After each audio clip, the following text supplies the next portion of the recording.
จอลูกหนังวิเคราะห์บันเตทีเดส3 คู่ประจำวันศุกร์ที่27เดือน2ปี2026เฮามาเริ่มกันที่คู่ที่1ในศึกพรีเมียร์ลีกอังกฤษในเวลา3:00ของคืนนี้การพบกันระหว่างวูล์ฟแฮมป์ตันปัจจุบันหลังอยู่อันดับบวยของตารางคะแนนด้วยการมี10คะแนนจะเปิดบ้านต้อนรับการมาเยือนของแอตตันวิลล่าหลังอยู่อันดับ3ด้วยการมี51คะแนนวูล์ฟแฮมป์ตันพวกเขามีฟอร์มการเล่นในช่วงหลังที่ค่อนข้างแกร่งพอสมควรมีแพ้เสมอสลับกันจุดเด่นของทีมคือการเล่นเกมสวนกลับส่วนแอตตันวิลล่าพวกเขามีฟอร์มการเล่นในโซนหลังที่แทบจะบ่ต่างกับวูล์ฟเลยแต่พวกเขายังคงมีเกมบุกที่มีความหลากหลายคุมจังหวะเกมได้ดีแม้จะเป็นเกมเยือนแต่บ่เป็นห้องผู้เกมคาดว่าแอตตันวิลล่าน่าจะเป็นฝ่ายที่ครองบอลและบุกเข้าใส่หลายกว่าเพราะต้องการคะแนนหนีให้ห่างจากแมนเชสเตอร์ยูไนเต็ดที่จี้เข้ามาเหลือเพียง3คะแนน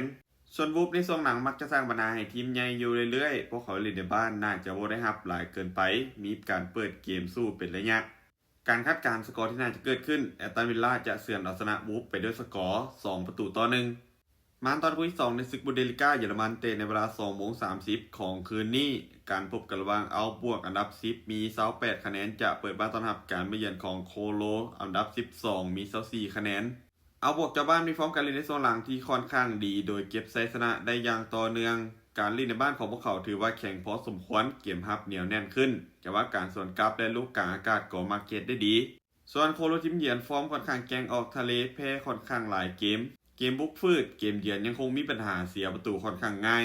ผู้เกมคาดว่าเอาพวกน่าจะเปิดเกมบุกใส่ตามทรงคุมจะว่าเกมได้หลายกว่าส่วนโคโลพวกเขาน่าจะมาลิ่นด้วยความหัดกุมแต่ถ้าหากถึกน้ำก่อนมีสิทธิ์ที่จะหลุดยาวได้การคาดการณ์สกอร์ที่น่าจะเกิดขึ้นเอาพวกจะเปิดบ้านเอาชนะโคโลไปด้วยสกอร์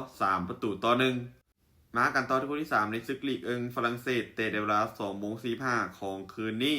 การพบกันระหว่างสตาร์บุ๊กอันดับ7มี34คะแนนจะเปิดบ้านต้อนรับห้องจากฝูงร้องมี52คะแนนสตาร์บุ๊กมีฟอร์มการเล่นในโซนหลังที่บ่ค่อยสม่ำเสมอมีชนะแพ้สลับกันเกมรับยังคงมีลุดเสียประตูง่ายเมื่อถูกกดดันหนักการเล่นในบ้านของพวกเขาอาจจะสวยได้แน่แต่ยังบ่ถึงกับแข็งแกร่งหลาย